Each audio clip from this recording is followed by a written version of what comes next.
अच्छा, तो हमारे पास सेप्टल डिपोलराइजेशन हो गया। सेप्टल डिपोलराइजेशन में हमारे पास लिम्ब लीड 1 में क्यों वेव बन गया, ठीक है। अब इसके बाद हमारे पास ये सबसे पहले ये डिपोलराइज हुआ, फिर उसके बाद एवी नोड, लेकिन उसने कोई जो है ना वेव नहीं बनाया। फिर थर्ड नंबर पर सेप्टल डिपोलराइजेशन। फोर्थ नंबर पर हमारे पास क्या होगा कि हमारे पास वेंट्रिकल के एपेक्स डिपोलराइज होंगे। जब वेंट्रिकुलर के एपेक्स डिपोलराइज होगा, लेकिन ये डिपोलराइजिंग वेक्टर स्लाइटली लेफ्टवर्ड होगा। इसकी वजह क्या है कि left portion of the ventricle ज़्यादा थिकनेस में है, तो वहाँ पर डिपोलराइजिंग वेक्टर ज़्यादा बनेंगे। जब वो ऐड होंगे तो मेजर पोर्शन उस तरफ हुआ करेगा। तो major portion of the ventricular depolarization of the apex कहाँ है? Downward and slightly leftward. तो अब देखो कि ये भी लेफ्टवर्ड, स्लाइटली लेफ्टवर्ड इसका डायरेक्शन है, और लिम्ब लीड 1 का भी डायरेक्शन लेफ्टवर्ड है। तो इसी वजह से हमारे पास जो वेव बनेगा वो डिफ्लेक्शन अपवर्ड हुआ करेगा, और वो यहां पर हमारे पास आर वेव के फॉर्म में आपको दिखाया गया है, आर वेव। लेकिन ये आर वेव लिम्ब लीड 1 में साइज में छोटा होगा as compare to limb lead 2, क्योंकि जो वेक्टर हमारे पास डिपोलराइजिंग वेक्टर है, मेजर वेंट्रिकुलर डिपोलराइजेशन वेक्टर, वो डाउनवर्ड एंड स्लाइटली लेफ्टवर्ड है, और लिम्ब लीड 1 का एक्सिस किस तरफ है? लेफ्टवर्ड है। तो आपको फिजिक्स में बताया गया होगा कि जब हम वेक्टर को स्प्लिट करते हैं तो वेक्टर के स्प्लिट करने का तरीका ये है कि टेल के जरिए पर हम इन हेड्स को हम मिला लेंगे, ठीक है, और टेल ऑफ द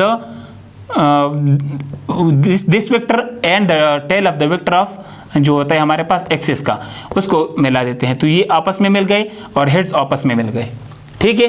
तो ये हमारे पास इस वेक्टर का मेजर डिपोलराइजिंग वेक्टर है। ये मेजर डिपोलराइजिंग वेक्टर का एक्स कंपोनेंट ये आ गया, ठीक है, ये हो गया X component of the major depolarizing vector, और ये हमारे पास वाई कंपोनेंट आ गया of the major depolarizing vector. तो आप देखो कि जो हमारे पास X component of the major depolarizing vector है वो तो लिम्ब लीड 1 की डायरेक्शन में पॉजिटिव टर्मिनल की तरफ जा रहा है। उस छोटे से जो component of the major vector of depolarization है, उस छोटे कंपोनेंट की जाने की वजह से हमारे पास छोटा आर वेव बनेगा। कहां पे? लिम्ब लीड 1 में बनेगा।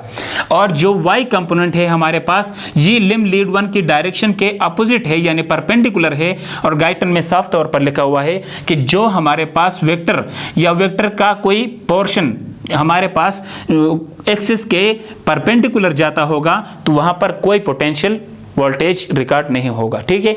तो y कंपोनेंट जाया हो जाएगा, ठीक है, और x कंपोनेंट हमारे पास जो है आर वेव की पॉजिटिव डिफ्लेक्शन में मदद करेगा और स्लाइटली आर वेव बना देगा। इसके बाद हमारे पास क्या होगा कि base of the ventricle depolarise होंगे। जो बेस ऑफ द वेंट्रिकल हमारे पास डिपोलराइज होंगे, तो बेस ऑफ द वेंट्रिकल की डायरेक्शन किधर है? अपवर्ड है, ठीक है। और हमारे पास क्या है? लिम्ब लीड 1 का डायरेक्शन किधर है? From the negative to the positive, वो क्या है? From the right toward the left.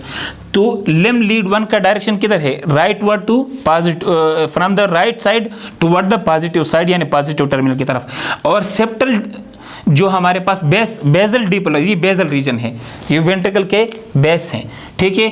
तो basal portion of the ventricle जब हमारे पास डिपोलराइज होंगे तो उनका डिपोलराइजिंग वेक्टर अपवर्ड बन रहा है, तो डायरेक्शन इसका अपोजिट है। ये लिम्ब लीड 1 के एक्सिस की डायरेक्शन राइट और राइट टू लेफ्ट है, और इसका डायरेक्शन क्या है? हमारे पास इस लिम्ब लीड 1 के डायरेक्शन के अपोजिट है। तो इसी वजह से हमारे पास जब क्या होता है कि depolarising vector away from the positive terminal of the lead जाता है तो नेगेटिव वेव बनता है। तो इसी वजह से हमारे पास ये टी वेव नेगेटिव डिफ्लेक्शन की वजह, sorry S wave negative deflection की वजह से बना है। और एस वेव किस वजह से बना? ये basal part of the ventricle की डिपोलराइजेशन की वजह से। तो S wave basal part of the ventricular depolarization, Q wave हमारे पास बना है septal part of the ventricular depolarization, और P wave atrial part of the depolarization. इसके बाद हमारे पास क्या आता है? टी वेव, ठीक है। ये मैंने आपको पहले वहां पर एक डायग्राम में बताया था कि हमारे पास क्या होता है, नेगेटिव यानी repolarization from the bottom of the heart होता है, यानी इस साइड पे इस साइड से होता है। जब ये इस साइड से होगा नेगेटिव डायरेक्शन में होगा, ठीक है। रिपोलराइजिंग वेक्टर हमारे पास नेगेटिव में यहाँ पर एक्सप्लेन हुआ है, लेकिन ये लाजमी बात है, इसको बहुत आसानी से समझ लेना चाहिए। Negative end of the negative current, ये जब हमारे पास किस तरफ जाएगा, ये फॉर एग्जांपल हमारे पास क्या है, लेम लीड वन का एक्सिस है, लेम लीड वन का एक्सिस है। ये नेगेटिव टर्मिनल था उसका और ये उसका पॉजिटिव टर्मिनल। अब देखो ये रिपोलराइजिंग वेक्टर का नेगेटिव करंट का ये जो हेड है, ये negative terminal of the lead one की तरफ जा रहा है। नेगेटिव एंड, ये जो रिपोलराइजिंग वेक्टर है ये नेगेटिव डायरेक्शन शो करता है नेगेटिव करंट का। और जब नेगेटिव करंट नेगेटिव टर्मिनल की तरफ जाएगा तो प्रिंसिपल ऑफ गैल्वानोमीटर क्या था, when the same charges move toward each other, तो डिफ्लेक्शन क्या होगा, पॉजिटिव। जो नेगेटिव की तरफ जा रहा है, तो इसी वजह से हमारे पास लेम लीड वन में पॉजिटिव डिफ्लेक्शन होगा और टी वेव बन जाएगा। तो ये आपके पास लेम लीड वन में क्या हुआ, एसीजी का पैटर्न बन गया। आई होप बहुत बेहतरीन तरीके से आपको एक्सप्लेन हुआ है। ये हो गया आपके पास, अगर आपको एसीजी का कोई पैटर्न मिल जाए और लेम लीड वन का पैटर्न आप देखना चाहते हो, तो आपके पास क्या आएगा, PQRST, ये आपके पास आएगा। और कैसे बनते हैं, इसका क्या फिनोमेना है, वो मैंने आपको इंडिविजुअली एक्सप्लेन कर दिया। इसके बाद हम देखेंगे लेम लीड 2 का क्या पैटर्न बनेगा। लेम लीड 2 का पैटर्न बनने के लिए लेम लीड 2 का पैटर्न हमारे पास ये है। फर्ज करो यहाँ पर जगह नहीं है, मैं आपके लिए क्या कहता हूँ कि क्या कर देता हूँ कि लेम लीड 2 क्या कहते हैं। लेम लीड 2 कैसे बनता है, जब negative terminal of the ECG machine का, ठीक है, राइट आर्म पे लगा देते हैं और पॉजिटिव टर्मिनल हम लेफ्ट फुट पे लगा देते हैं, तो इससे जो हमारे पास लीड बनता है इसको हम कहते हैं लेम लीड 2। तो उसका एक्सिस कैसे आएगा, ये मैंने आपको बता दिया है। लेम लीड 2 का एक्सिस फ्रॉम ये राइट साइड से टुवर्ड द लेफ्ट फुट की तरफ, ये हमारे पास एक्सिस यानी direction of the lame lead 2 बन जाएगा। अब आपके लिए यहाँ पर लेम लीड 2 का मैं एसजी पैटर्न ड्रा करता हूँ। लेम लीड 2 का जो है एक्सिस ऑफ द डायरेक्शन क्या है, वो ये है, ठीक है।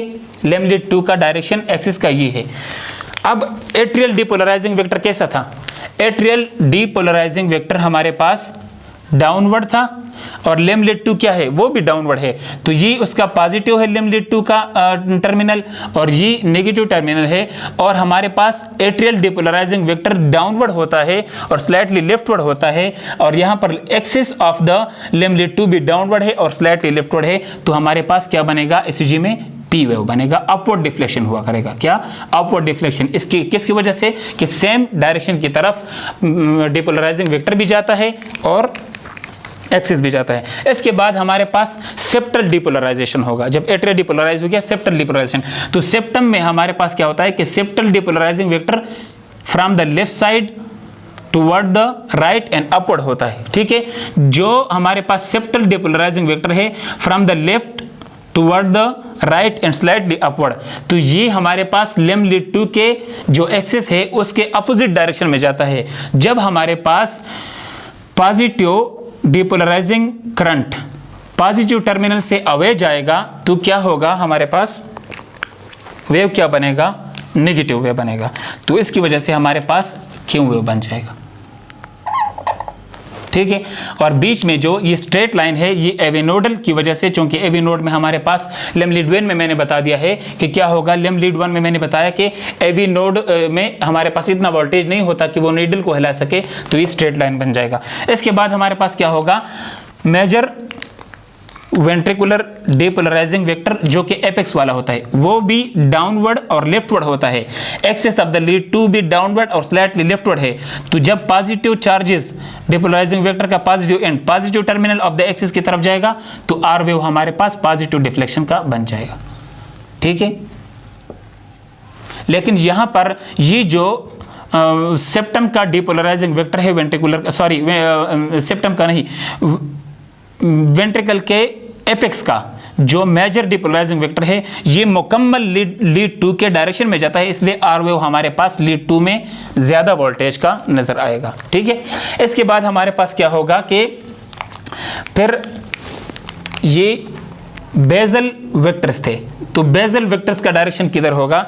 बेजल वेक्टर का डायरेक्शन हमारे पास अपोजिट होता है, यानी लेम लीड 2 का एक्सिस का डायरेक्शन ये नेगेटिव से पॉजिटिव डाउनवर्ड लिफ्टेड है, और हमारे पास जो basal part of the ventricles है उनका डायरेक्शन जो है वो अपवर्ड है। तो इसी वजह से जब पॉजिटिव चार्जेस हमारे पास पॉजिटिव टर्मिनल से अवे चलेंगे तो नेगेटिव डिफ्लेक्शन होगा और हमारे पास एस वेव बन जाएगा।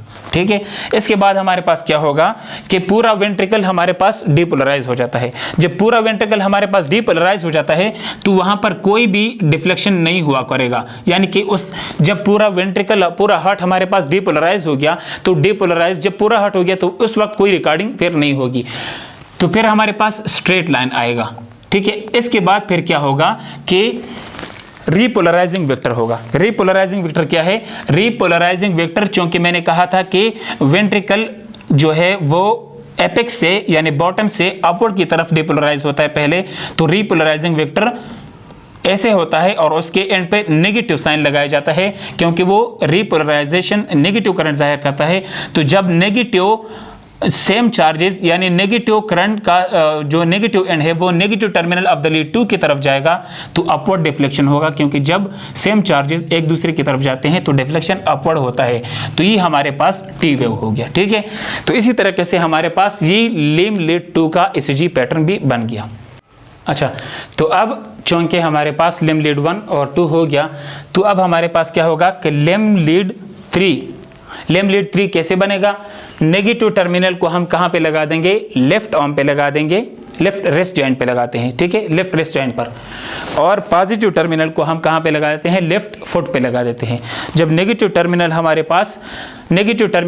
पास राइट आर्म पे लग जाता है और पॉजिटिव लेफ्ट फुट पे, तो फिर हमारे पास क्या बनता है? लेम लीड 3 बन जाता है। ठीक है, लेम लीड 3 का पैटर्न कैसे होगा? लेम लीड 3 का पैटर्न भी उसी तरह का है जैसा कि 1 और 2 का है, लेकिन क्या है, वैल्यू जरा से चेंज है, क्योंकि वेक्टर का डायरेक्शन थोड़ा सा एक्सिस की लीड से चेंज होता जा रहा है।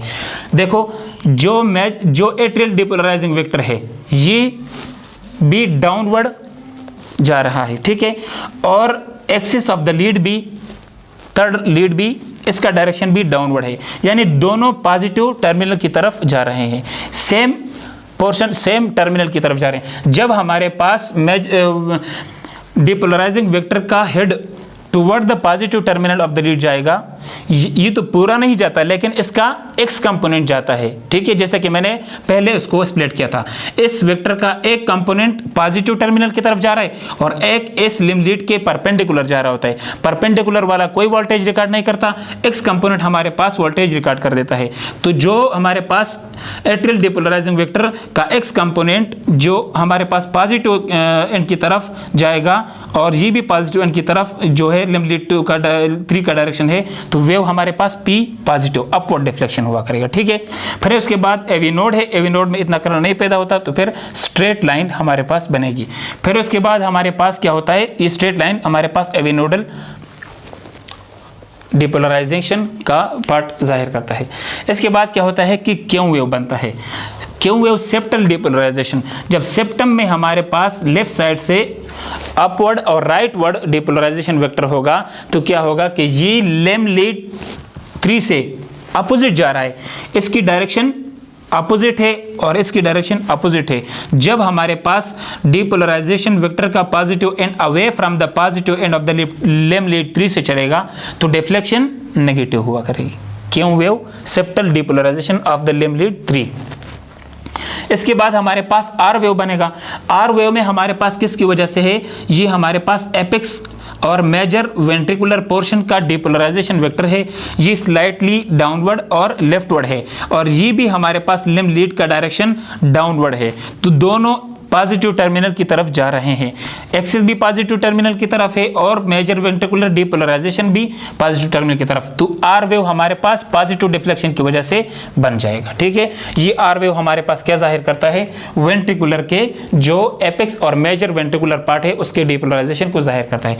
फिर लास्ट में हमारे पास apex base of the ventricle जो है ये हमारे पास डीपोलराइज होंगे।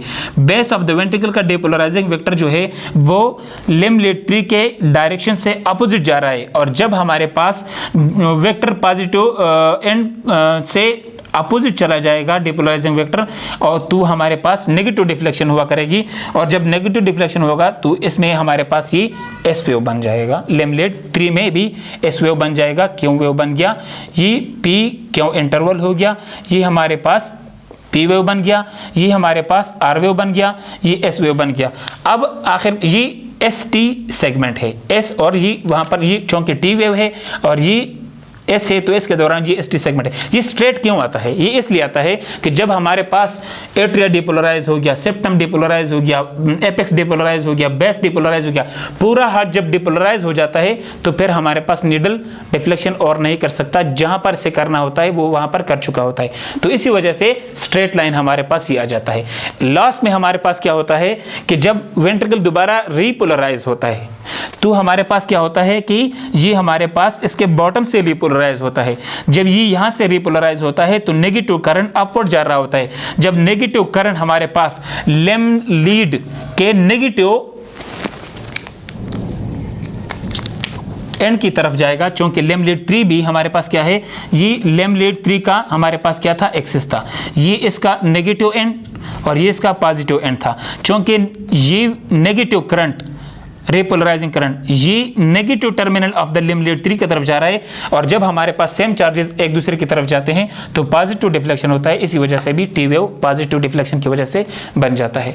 तो ये हो गया हमारे पास क्या, लिम्ब लीड 1, 2, 3 में ECG का पैटर्न कैसे होता है, क्यों होता है, वो आपको सब सही तरीके से एक्सप्लेन मैं कर चुका हूँ।